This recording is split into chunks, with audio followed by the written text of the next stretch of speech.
Recording in progress. I got an email from the.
Good.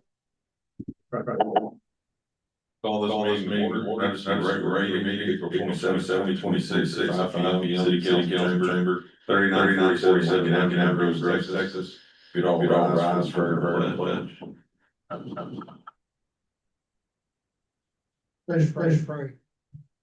Father God, pray and thank you for bringing us together as this great country that we have and the ability for us to come together this evening. We pray that the city council and the members will have good decisions that benefit those of us that live in the groves and the city of Texas as well. We ask this in I pledge allegiance to the flag of the United States of America and to the republic which stands one nation under God, indivisible with liberty and justice for all. Thank you, Mr. Mayor. Thank you. We've missed you a little bit. We'll do better. I don't know, roll call, city clerk. Mayor Bourne. Here. Mayor Pro Tem Day. Here. Councilmember McAdams. Here. Councilmember Shalit. Here. Councilmember Holmes. Welcome everybody to this meeting. I don't know, six reports. Glenn, come up and give us a quick report on water project. Mayor and council, we demolition and express corner on 39th Street and Garrett Atlantic, they were taking up all the concrete, which was going fine. Then they got to remove the signage that was on 39th Street. And trying to move it, kept digging around and hit a 10-inch main line. Not only hit us, but we ended up putting almost 7 foot of pipe in and having access to replace it. We got the call probably around 10-ish. I sent guys over immediately. They started turning on valves. Within a 20-minute period of time, we lost 6-7 foot of water from the water tower. We kind of calculated that we probably dropped 60,000 gallons of water. We were isolated on done to Pure Atlantic, so there was only a few houses that were actually affected. But we called locations, and we were back up and running about 30 that afternoon. The neighbor next to the house that was torn down and done, actually had water that came close to his house. Actually went into his garage. We spoke with him. I had the contractor speak with him. He was understanding. He said it doesn't look like there's gonna be any issue there. He definitely wanted to talk about the drainage in that area, but we dropped a lot of water in a hurry. So, we're still kind of investigating, and, we did get it repaired, and, let's to report on the way here, I'll go back and check. That sign is gone, and the other sign on the opposite side of Pyramid, they're actually cut off torch. So they're not gonna be digging that one up. Tricon superintendent came this morning to see me. Talked about they were gonna put some signage up, we gave them another copy of that map, blue, that showed water line, so they're going to change their plans and put their lights in different locations, stay where they want water line. And they will build forward. Yes, And we're doing an invoice and the water usage. That's why I had to wait till this morning to be able to calculate it up, and, we got that set, so we're working on invoice, and I already informed Tricon and the contractor that they would be receiving an invoice. Which way is water flow? Or which way is it supposed to flow? Well, it's flowing down, part of it goes back towards, right at the front, part of it back 39, it goes down, and then turns, and goes down to, Pure Atlantic. And then part of Leonard goes the opposite direction. So much water came down quick, it was pushing both ways before it finally went down. So we're looking, make sure all the culverts and everything are opened up also. Yeah.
Thank you. Mark, you have. Which one we touch on?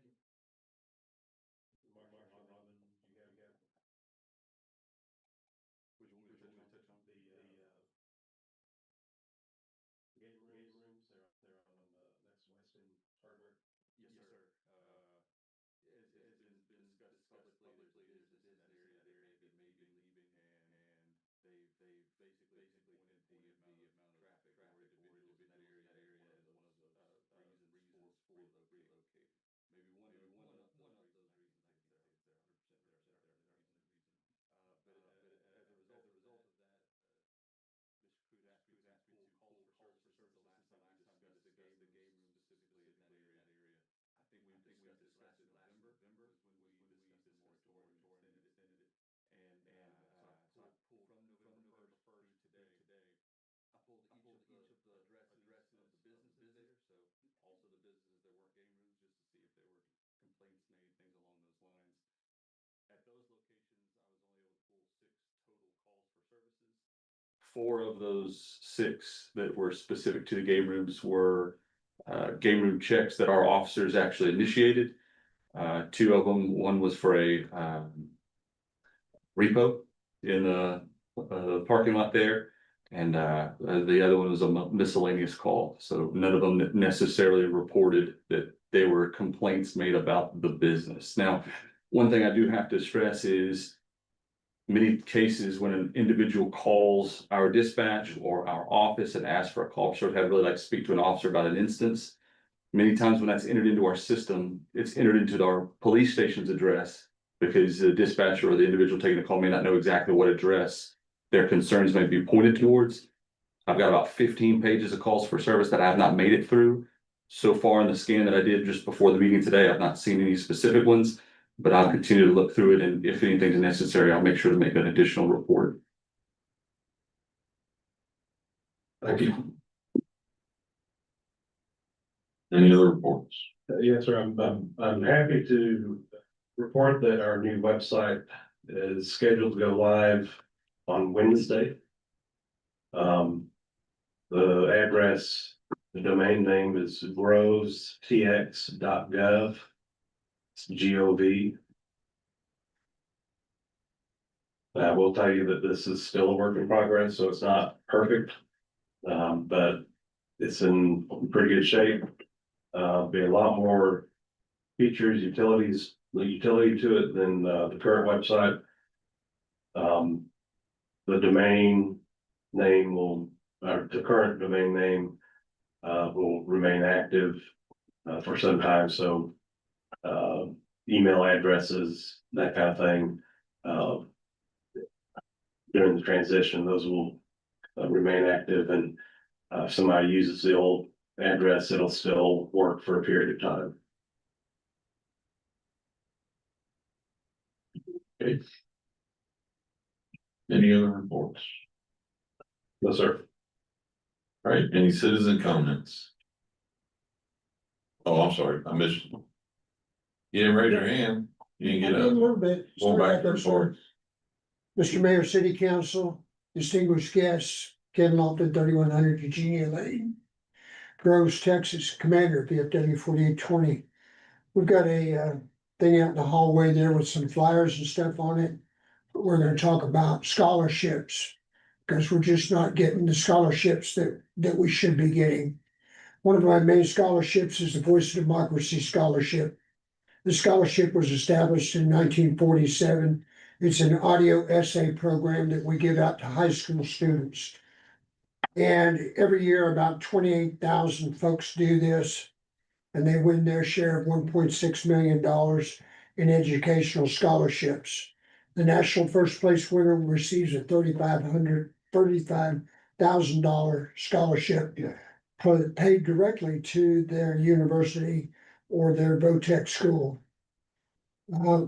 There's some other scholarships. At the state level, because it starts at our level and it goes up to the district and it goes to the state, all the way to national. At the state level, you win at least $1,000. And I can tell you that at our post level, we did have it set at $500. Last year, we raised it to $1,000. And I'm currently talking with some folks, trying to get some sponsors, if you will, to double that, because I don't feel comfortable asking folks to do things and then giving them $20 for a candy bar. I'm just not a fan, especially for high school kids. Last year, we had 2 entrants, yeah, in our post, so it's a real simple deal. It's got a QR code. It goes directly to our website where they can upload the documents, things of that nature. This year's theme is what a veteran taught me about America. We also have Patriots Pin for grades 6 through 8. And last year we had one teacher in Groves that turned in 35 of these Patriots Pin. And oh, by the way, she's gonna be our teacher of the year. That was a no-brainer on my part. Her name is Kelly Holmes. I don't know if you know her. Well, no, she's no relation. Okay, She happened to be my daughter's teacher. Yeah. But you know, people do good things. We need to speak Yes, out sir. about that, you know, period end. But, and we don't give that much. It's for like $100 or so, but still, these kids are out there participating, they're doing things. And we're doing the right things and spreading Americanism where it needs to be spread. So, like I said, that's what I've got, sir. Thank you. Thank you. Right now, we'll go to citizen comments. Any citizen comments? All right, move on to item number 8, deliberate and act on the minutes of the April 13th, 2026 city council meeting. I'll make a motion, we deliberate and act to approve the minutes of the April 13th, 2026 city council meeting. Second motion. Have a motion and a second, deliberate and act on the minutes of April 13th, 2026 city council meeting. Do I have any questions? No questions, vote on the motion. Mayor votes aye. Mayor Pro Tem Gay. Aye. Councilmember McAdams. Aye. Councilmember Shalit. Aye. Councilmember Holmes. Aye. Motion passes. Item 9, deliberate and act on resolution 2026-13, authorizing the submittal of a motor vehicle crime prevention authority fiscal year 2027 grant to purchase automated LPRs and designated the city marshal as the authorized officer. I'll make a motion, we deliberate and act on resolution 2026-13, authorizing the submittal of a motor vehicle crime prevention authority. FY 2027 grant to purchase automated LPRs and designate the city marshal as the authorized officer. I'll second. A motion and second, deliberate and act on the resolution 2026-13, authorizing the submittal of a motor vehicle crime prevention authority fiscal year 2027 grant to purchase automated LPRs and designating the city marshal as the authorized officer. On to question. Marshall. Mayor and council, thank you all for this opportunity again to come before you and request a resolution for a grant opportunity. This should look familiar. It is simply a continuation grant from a grant we saw last year. That deadline for application is May 8th, so it's quickly approaching, and like most grants today, council resolution is required prior to submission. So this is my opportunity to stand before you and let you see it, ask any questions. There's been a few changes with flock safety, with their costs. So you'll see a few variations between last year's. I have a follow-up meeting with them this Wednesday to verify and finalize some of the finer details about which equipment would go where and at what cost. Since last year's grant cycle, the mash poles, that's basically the type of pole that they still stick at the ground for these ALPRs. In case a vehicle were to come into contact with it, breaks away very easily. Those were fully funded by flock safety after a lot of the awarding of grant funds. So that's something that we weren't having to allot for anymore. So that's some of the variation in the total value here. There are some other opportunities such as sticking ALPRs on some traffic trailers, or we have a surveillance trailer now where we can have them facing in different directions. So when we utilize them with other agencies, whether it be here, whether it be there, it continues to track those in different directions. So I'm finalizing a few more of those finer details. What I can guarantee is that I will ensure the city match, the 20% that the city would need to pay if we are granted the total, will not exceed 15,000. Last year it was 12,900 some change. I can't remember the exact number off the top of my head. How many cameras do we have existing as of today? As of today, there are 8 active. Informed the city manager this morning. Friday, we received our MUA with the state of Texas through TxDOT for their permitting process. So the remaining that would get us to approximately 18 cameras, those are now, they have the green light. So we're waiting for the installation of the remainder, all those tied to the previous grant cycle. What we hope is that with this pitch to the NBCPA for the 27th fiscal year, it will encompass all of those ALPRs and a few additional ones that we'd like to put in strategic egress to the city. So were all these gonna be stationary cameras, or they gonna be some mobile units, or? These would all be stationary, save for the ones that could be attached to the trailer if we continue in that direction. It would be mobile in the fact that it could be moved from place to place and used strategically with hotspots we have on our map for crime or targets on burglaries or thefts of Cars caliber. or no? No, sir, none active on the vehicles themselves. That, remind me again, where's that information stored and how is it processed? Absolutely. We have to have contractual obligations, obviously through flock safety, but also through NCIC, TCIC, TxDOT, many entities. You cannot share the data with anyone outside of those parameters. So if they don't also have those agreements in place, if they don't also have the CGIS cybersecurity protections in place, they're not eligible for those processes, and so the data is not shared across. These cameras only cover or scan or record data from the exterior of a vehicle. There's no facial recognition. It is simply exterior, license plates, car descriptions, etc.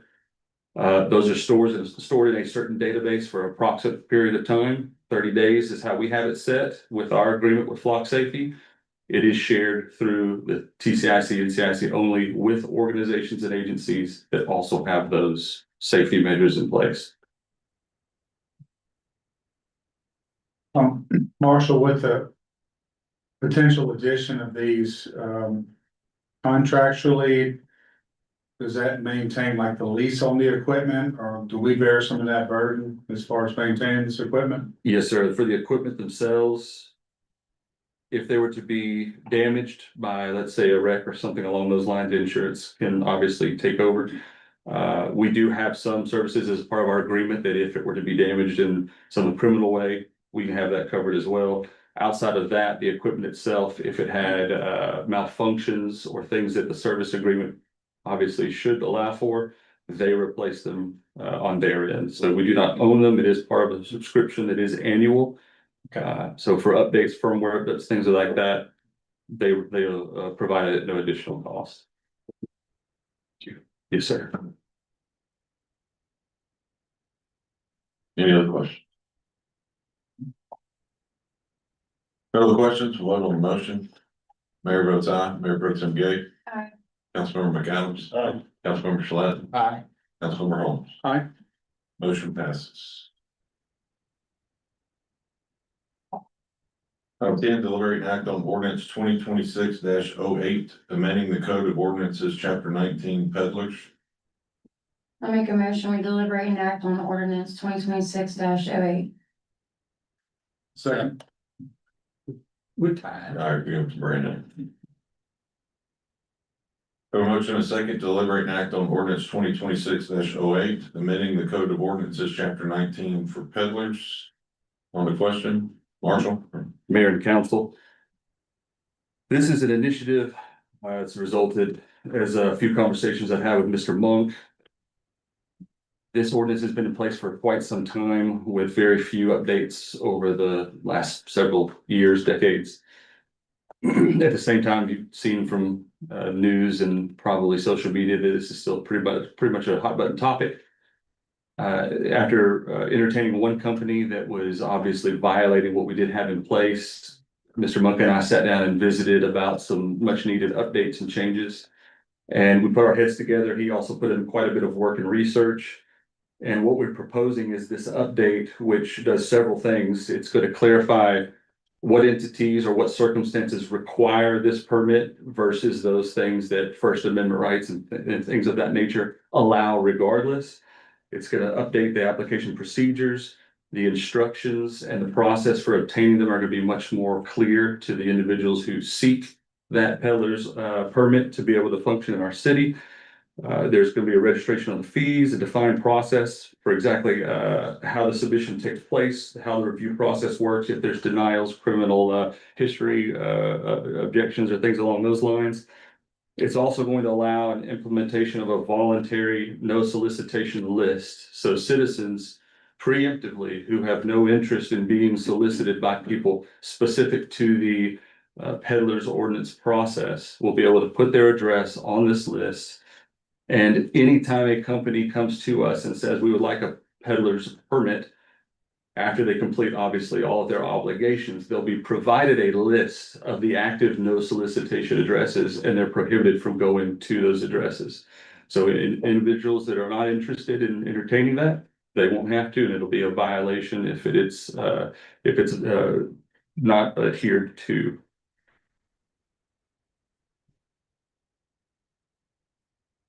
This is pretty much what we worked through the workshop. Correct. Yes, that's fine, read through it. Yes, sir.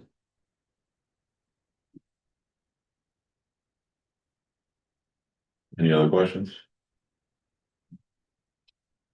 All right, no questions. We'll vote on the motion. Mayor votes aye. Mayor Pro Tem Gay. Councilmember McAdams. Aye. Councilmember Shalit. Aye. Councilmember Holmes. Aye. Motion passes. Thank you.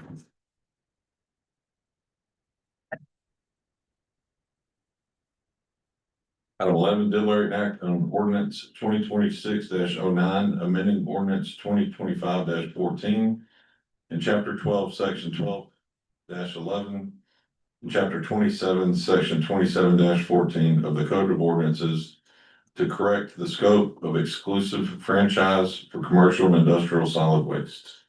Make a motion, we deliberate and act on ordinance 2026-09. Second. Motion and a second to deliberate and act on ordinance 2026-09, amending the ordinance 2025-14 in chapter 12, section 12-11, and chapter 27, section 27-14, the code of ordinances to correct the scope of exclusive franchise for commercial and industrial solid waste. On to question. Mr. Crew? Mayor and council, back in November of last year, council approved exclusive franchise for public services and also amended our ordinance to support that.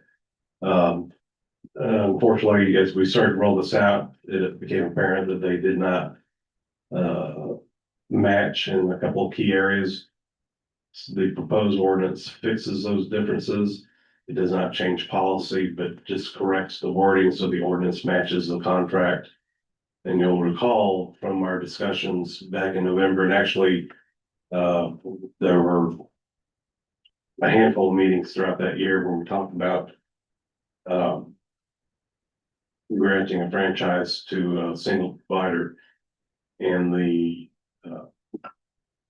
intention through those discussions in the action in November was to have all the commercial front load containers be included in the franchise, and roll-off containers 10 yards and larger go to the franchise. By doing that, that would allow the roll-offs that were smaller than 10 yards continue to be open market, and that's typically what a homeowner would use in like a DIY project. And that was the intent. That's what we've talked about for a good part of last year. We just made some omissions in the final ordinance, and what's proposed today is correcting that. Did I leave anything out, Brandon? No, I think that's accurate.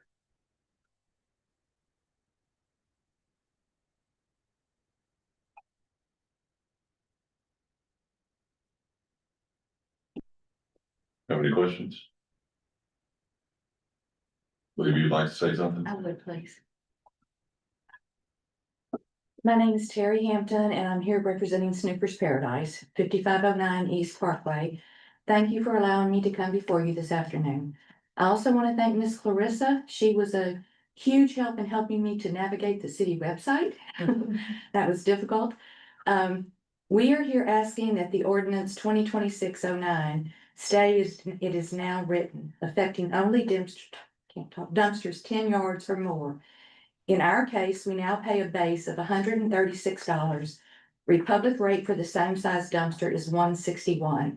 That's about a difference after you add taxes and fees of $42 a month, about $500 a year, which is substantial.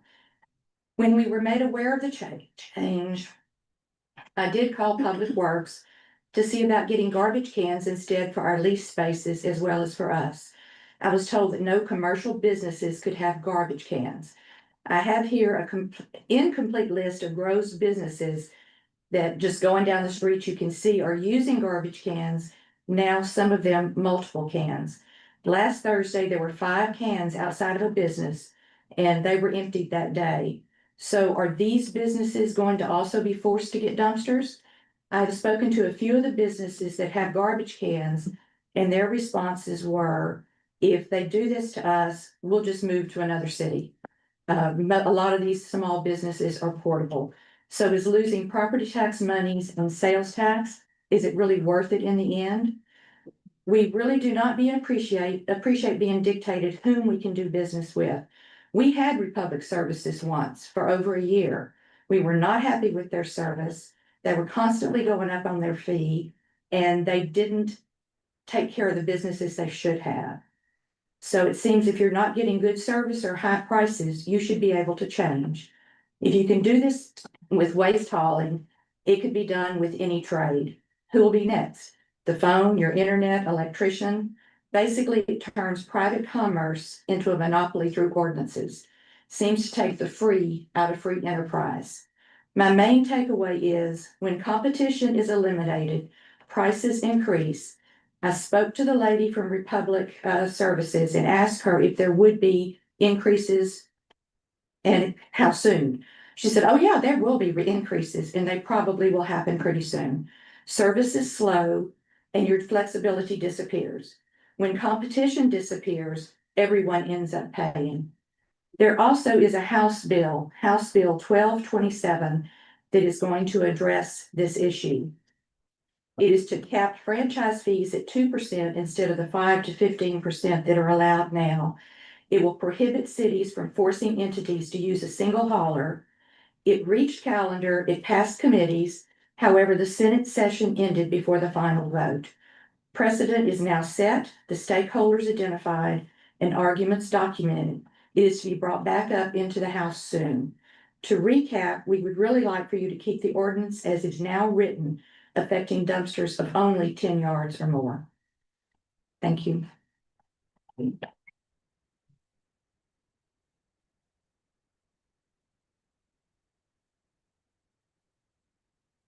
wanna address the businesses with the cans? I have a list here. I can give each of y'all just Sure. you want to just take one and pass them down? Glenn, you wanna address that question, why some businesses have the poly carts? To my knowledge, there's only a handful of businesses that do have, and they have just some paper items and that's it. We don't put carts at any other locations, because the only thing that gets picked up in those carts are household garbage, not automobile parts that we run into. Any businesses that we find that have that, we have been taking those up. I'd like to see the list of which ones that we have and we'll investigate.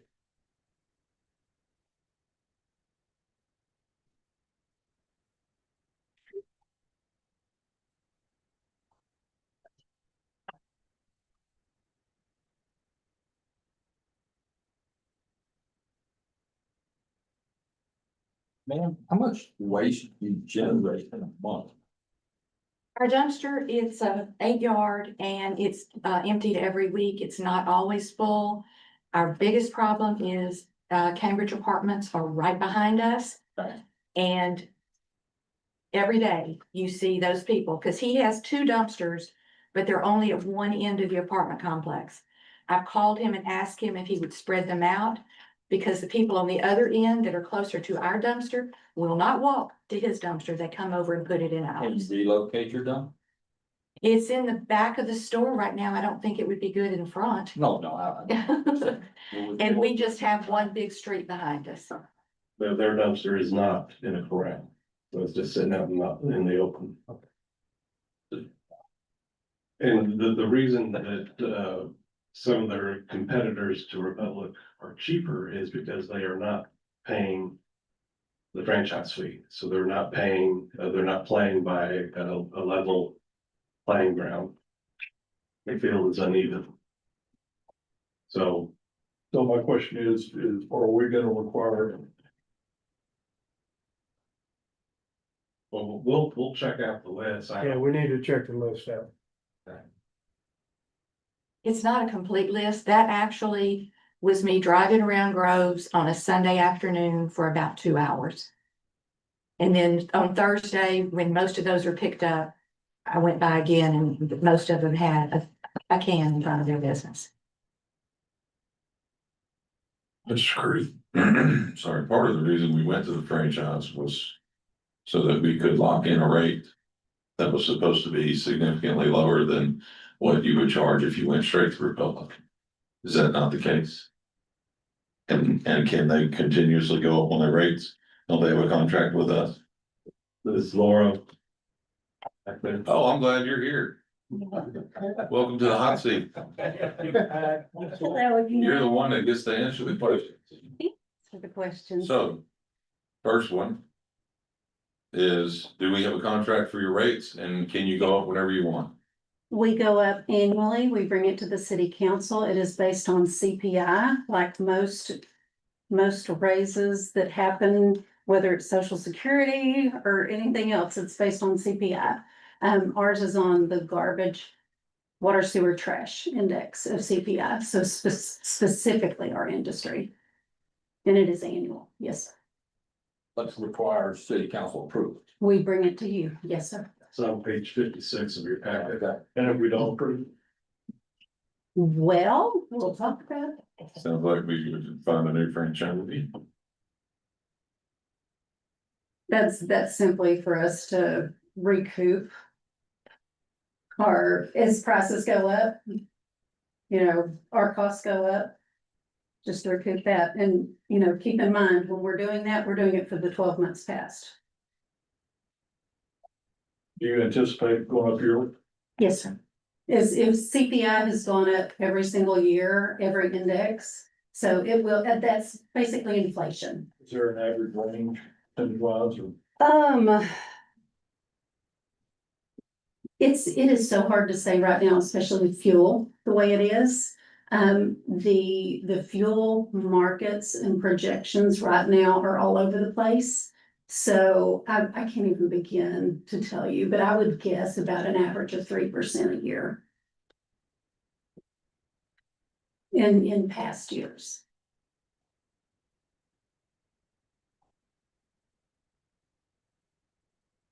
Now, I think if you were to pull all of the contracts for all of the cities with haulers around here, you'll see the same CPI language in all of them. And that's what most haulers use, even for their open market customers, for their increases. Now, we wouldn't be in business if our costs went up and we didn't ever pass them along.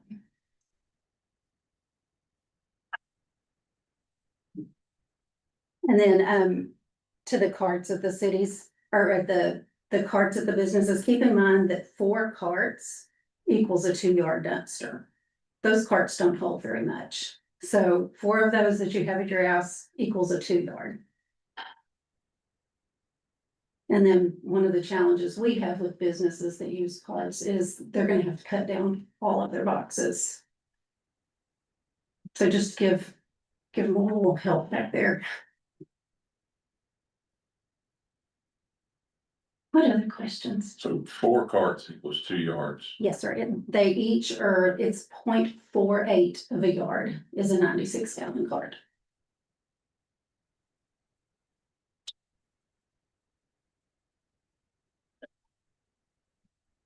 Recall during our discussions last year that two of the main reasons for going this route.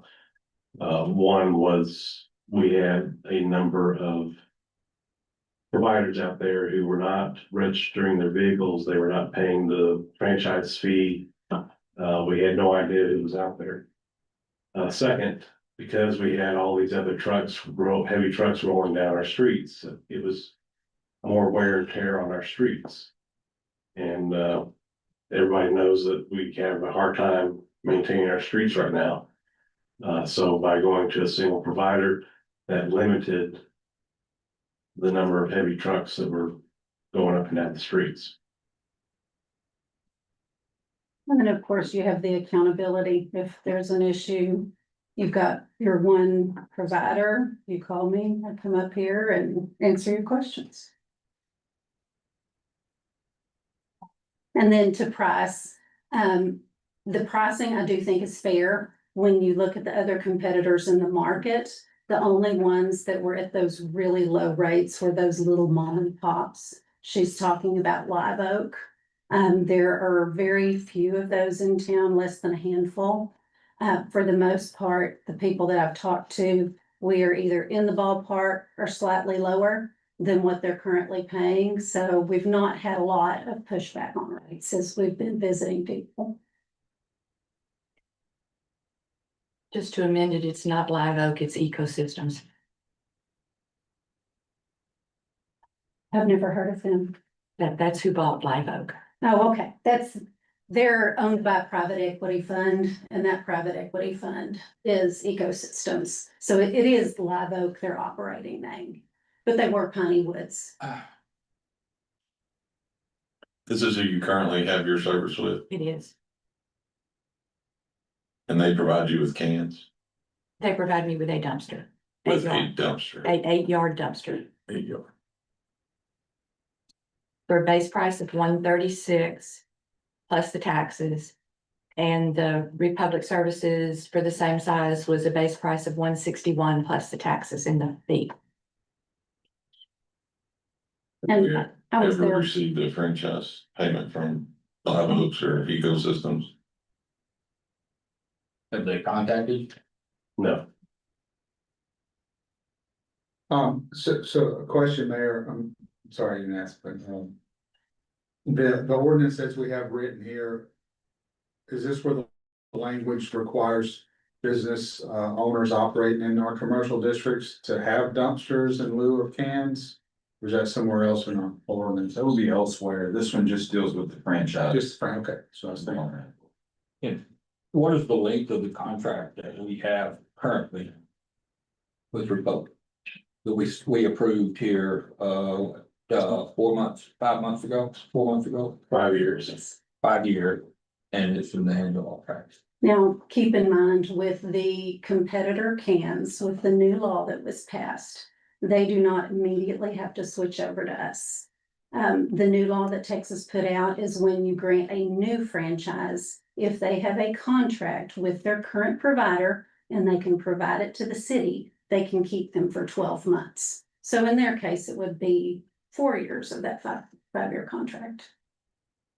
But this House Bill, 12.7, that if it goes through, It's gonna Obviously- change all of it. it'll change, well, we have, as a city, have had to adapt to state overriding our ordinances. And I'm assuming that if and when this happens, we would have to do the same.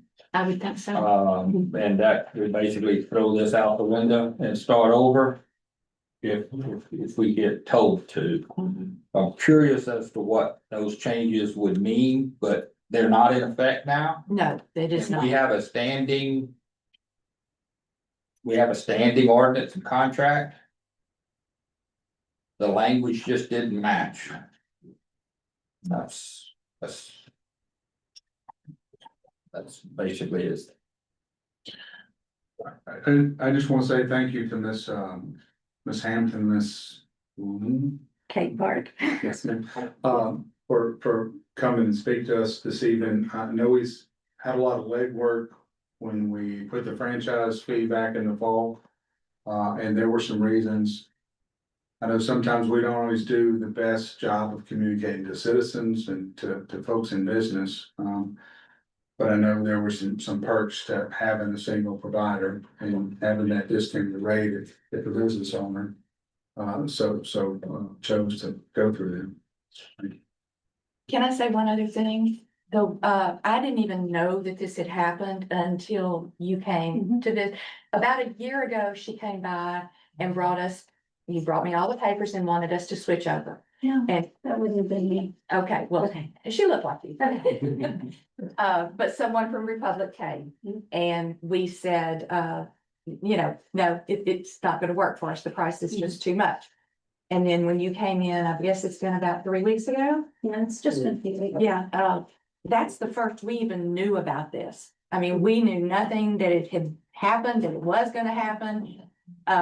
It would been nice to have a letter from the city or something letting us know that something was even going on.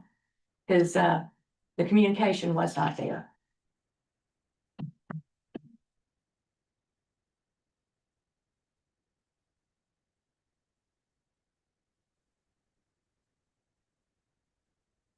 Silence is golden, sometimes not. We'll talk while I'm reading as well, but if you got something to say, you're more than welcome, but while I'm reading, I'm gonna not say anything. Is there in our ordinance about the amount of garbage a particular business amount of waste a business has? Or are they just required to have a certain container, certain size? They have to have service and it has to be of a level that meets their need. Okay. So they have to have a service of some kind. Okay. And they pay through the city. The city bills them, No, they pay through the public. for commercial service, they have a dumpster, they're gonna pay directly to the public. Now, back when the city was providing commercial service, that was handled directly to the city, and then when we gave that up, correct me if I'm wrong, Lamar, but those customers that were with the city and then went to Republic, we continued to bill them, so there are some legacy customers that up until we switched over everything to Republic, we were still billing. I think everything is switched over to Republic now. Have we been contacted from any other businesses about the swap? And they've had to swap over to Republic? Lamar, I'm sorry, was there any other businesses that did not have Republic service?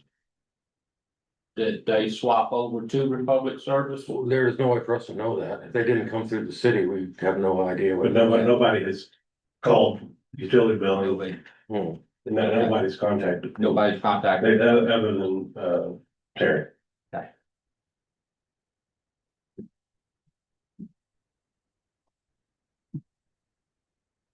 So reading through this, I'm gonna fumble through it a little bit, but as far as a commercial customer, they are not required to have a dumpster if they're using less than 2 yards, correct? They can still have regular trash cans. It says here, collection of garbage, trash, rubbish. This is page 48 under section 1211, collecting garbage, trash, and rubbish. G says collection of garbage, trash, and rubbish from residential units and small commercial units utilizing containers smaller than 2 yards shall remain open competition, shall not be subject to this exclusive franchise. Private persons, firms, or collaborations collecting such waste shall obtain an annual permit and pay an annual fee of $20 per truck. So anything smaller than 2 yards, they can still go open market, which means the city of Groves is considered open market, right? If they want regular trash cans, as long as they don't have more than 2 yards. Would that be what I read? Well, I think that restriction comes from another ordinance. I think what you're reading here is correct in that the 2 yards is the exclusive mark off, Yeah, but this does not say that they would be able to get cans Right. versus a dumpster. So that's the only clarification I would want to make there. well, I would like to know where that's at to see if they're restricted to dumpsters only, or if they're allowed to have cans. We can look at So that. if they were limited to 2 cans and nothing more. And one of these on this list only used 1 can, there'd be no reason to force them that they could have a dumpster, correct? Correct. That'd be correct. And that would have to come from another ordinance because that is not here. That is not what this is about. Correct. That is Do not. we know where that ordinance is, Kevin? Now, That limit that states whether or not a business has to have a dumpster or a can? I can't answer that off the top of my head. I would have to do research further on it. I'd like to see that. As far as the franchise goes, 2 yards and more, we've signed it, it's there. We did it for a reason. Pros and cons, we weighed them all, and we understand. There's also nothing to protect the other people from going up on their rates as well.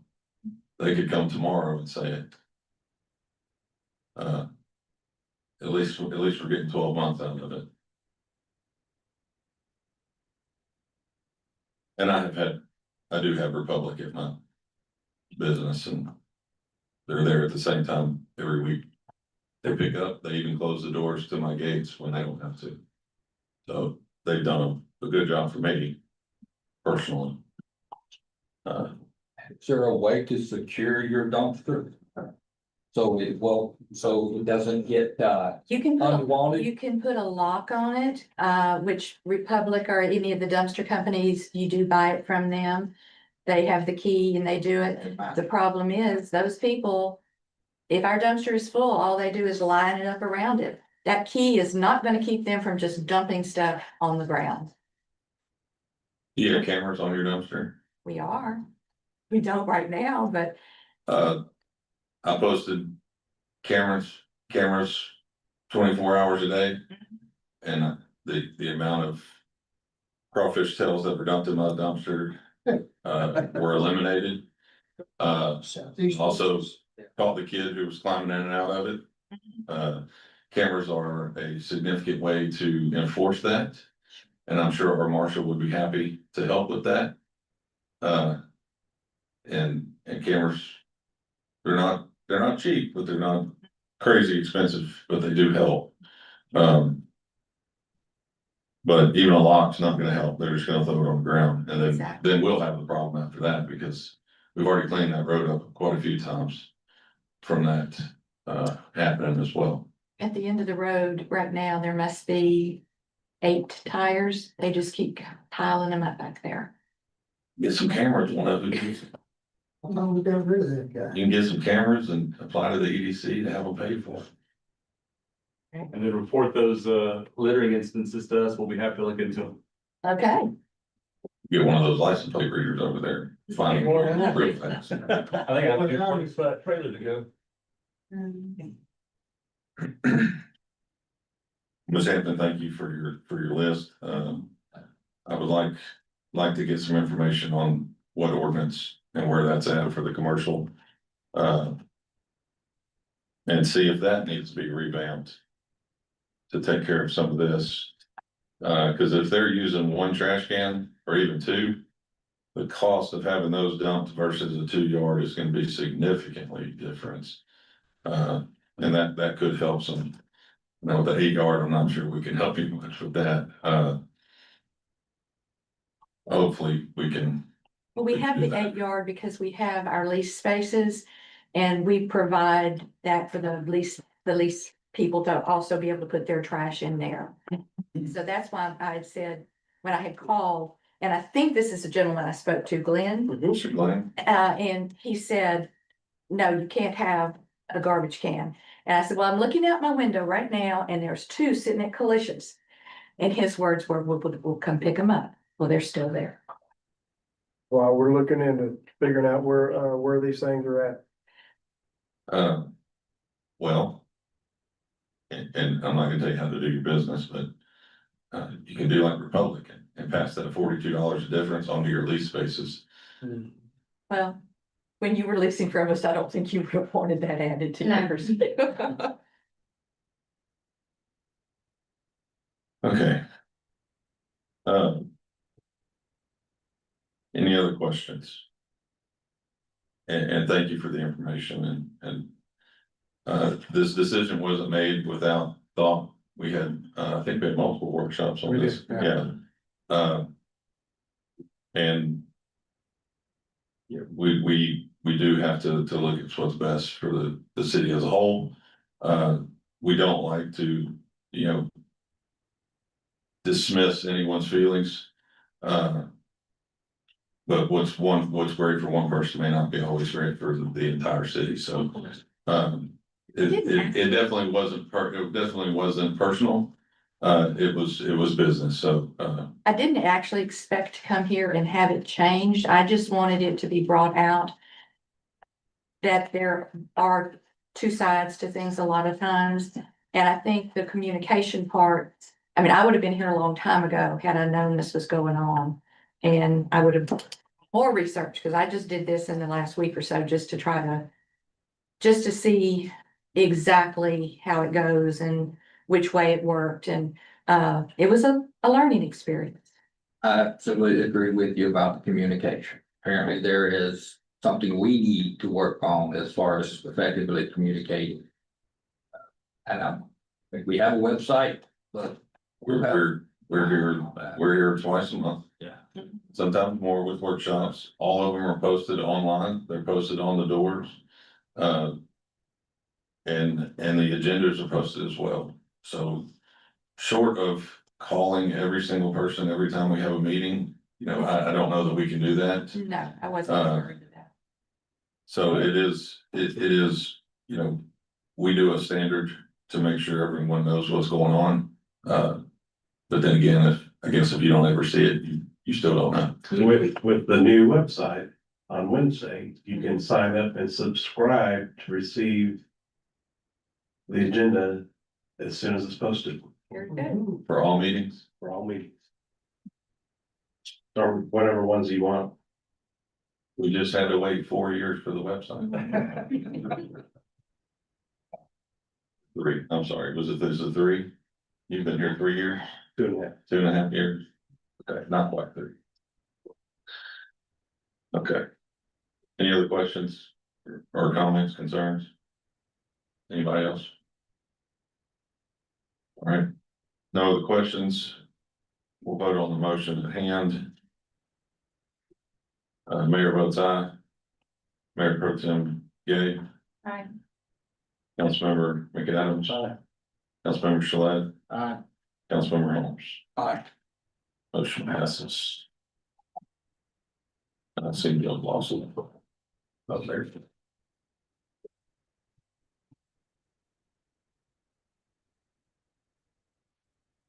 Item 12, deliberate act on the April 27th, 2026 invoice list. Make a motion, we deliberate and act on the April 27th, 2026 invoice list. I'll say, Have a motion and second, deliberate and act on the April 27th, 2026 invoice list. On the question. Mr. Gordon. 8 items on tonight's list. First is Enterprise for the lease payment, $16,335.45. Hoist and crane, new jib cranes at the water plant. Wastewater plant. $25,368.57. Lloyd Goslink for Starlake, work, $28,396.92. LNVA for raw water, $30,612.52. Moody Brothers, are, preventive maintenance on the flooring system, $5,930. Republic Services for sludge disposal, $8,831.66. Texas Materials for cold mix, for the street department, $5,029.64. And then, DNTX for the new gravel unit, $113,401 for a grand total of $233,905.76.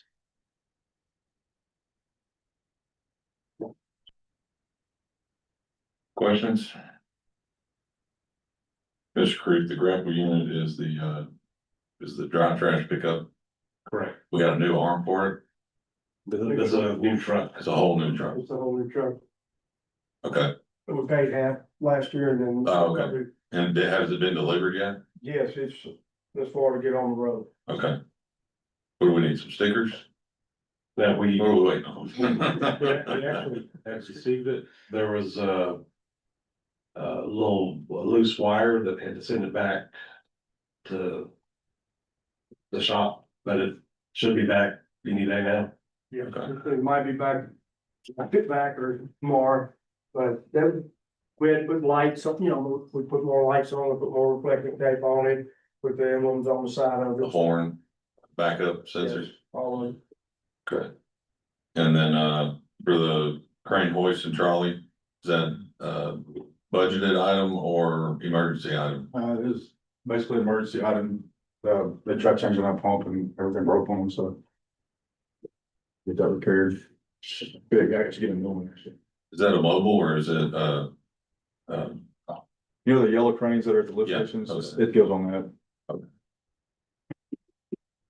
Do, they're pneumatic or electric? Electric.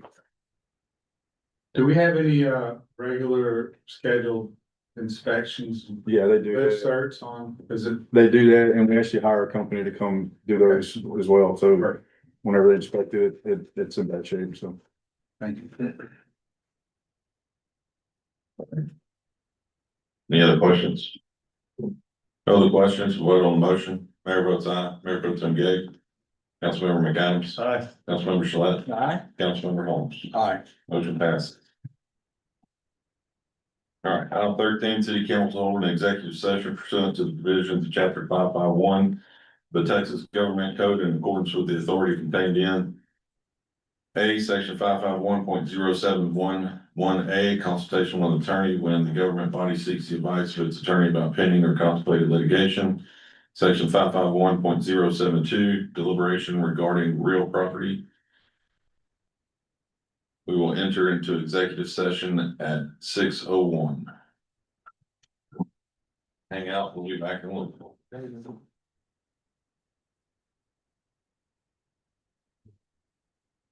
you. Yeah, we got.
Hang on, Oh, my goodness. I'm muted. Yeah. Okay, we're good. We'll